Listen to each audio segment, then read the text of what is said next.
descrição, né? Esse mapa veio desse site que ele pega registros das pessoas, né? Então por isso que a África está com pouco registro, mas aqui é para estar também cheio de coisa, por isso os Estados Unidos está com muito, né? Isso não quer dizer que os Estados Unidos tenha mais bichos palma que o Brasil. Mas enfim, para vocês verem, eles ocorrem aqui em todas as áreas terrestres, exceto polares, né? Muito mais ocorrendo nas áreas tropicais. Então, é mais quente. Na América do Sul, na África e no Sudeste Asiático.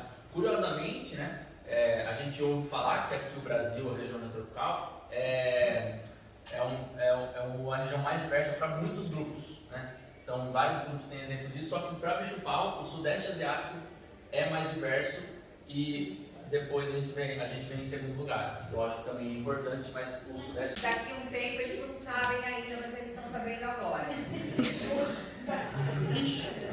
julho, provavelmente, eles vão fazer essa atividade lá na Sala das Descobertas com os bicho-pau. Eles acabaram de saber disso nesse momento. Isso, eles já ganharam, tá? Vocês podem vir aqui. Tá bom? Obrigada, gente, com vocês. Você pode terminar a sua apresentação, pode ficar tudo à vontade, tá? Sim. Primeiramente, pessoal, obrigado pela presença de vocês. É um tema que a gente gosta de falar bastante. A gente trabalha com bicho-pau já tem muito tempo, né? Não foi só aqui no museu que a gente começou a trabalhar com bicho-pau. Então, a gente trouxe aspectos mais gerais sobre eles, tá? Curiosidades, a diversidade do grupo, fotos, muitas fotos de autoria que nós mesmos fazemos.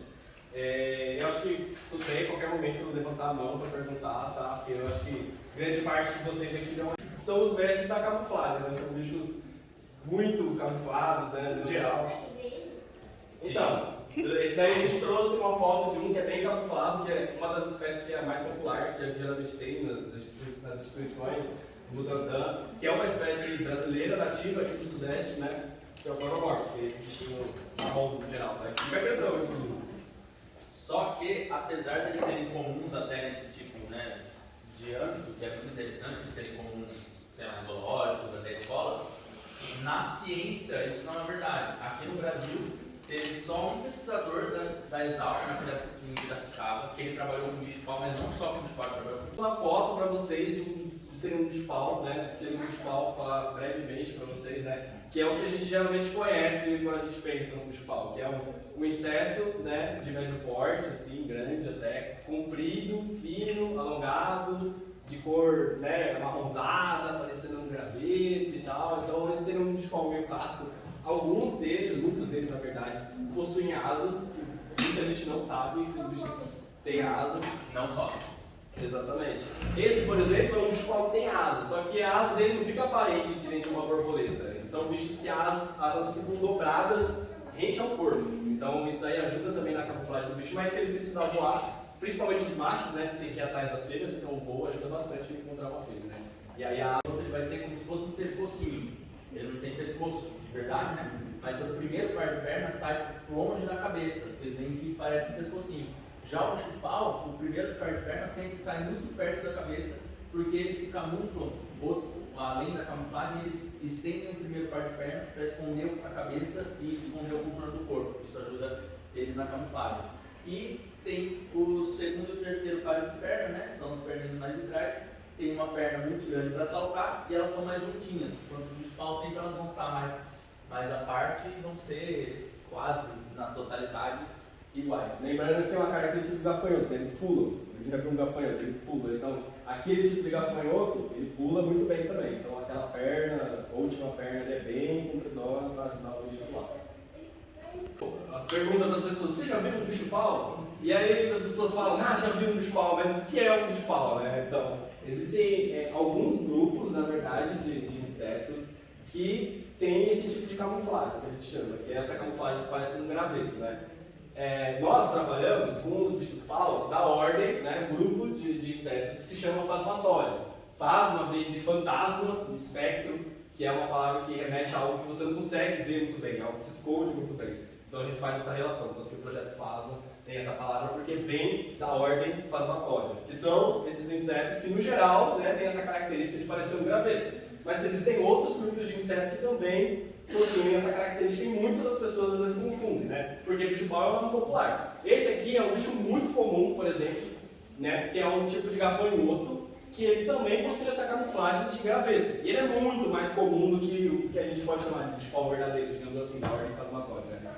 Então, quando as pessoas geralmente lembram do bicho-pau, elas lembram desse bichinho, né, que é muito mais comum. E também tem louva-a-Deus, né, que tem também esse formato de graveto. Quer falar das características? Sim, tem até outros, só dá uma variada, o pessoal dali também conseguiu ver. Sim. Lá um pouquinho, sim. Existem outros insetos falando de folhas, principalmente, nós acabamos podendo comer ali folha, um pouquinho do caule, flor, frutos, assim, mas principalmente folhas. Eles são muito carismáticos, né? Eles são muito simpáticos porque eles têm essa carinha destacada, né? Então a boca é pra frente, ele tem um olhinho, ele se mexe, assim, ele é muito grande. Bom, vocês viram aí, né? Não precisa nem falar. Eles têm um dimorfismo sexual muito acentuado. Todo mundo sabe o que é dimorfismo sexual? Você sabe? Sabe?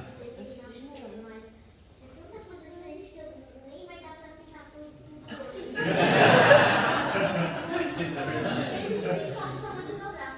Exatamente. E esses aqui, ó, são casais, né? Da mesma espécie. Então o dimorfismo está principalmente no tamanho e volume, né? Tem algumas espécies que o macho costuma ser até do mesmo tamanho que a fêmea, nessas aqui não, né? Ele está menorzinho. Só que a fêmea, ela sempre vai gerar os ovos, muitos ovos, né? Então ela tende a ter um volume maior mesmo, então ela é maior zona, tal, mais parruda. E em algumas espécies é comum ter uma diferença gritante assim, no grau de ornamentação e na habilidade de camuflagem, né? Então essa fêmea tem espinhos, tal, ela é mais marrom, verde. E esse macho tem essas linhas que são vermelhas, assim, a foto não faz jus, assim, ele ao vivo é muito... Imagina quem estuda cupim, tem uma moça que estuda cupim aqui. Um exemplo aleatório, vai. São bichinhos bem pequenininhos, sabe? Bichos-paus, no geral, eles são grandes. São bichos que chamam a atenção. Para insetos, no geral, né? São bichos grandes até, entendeu?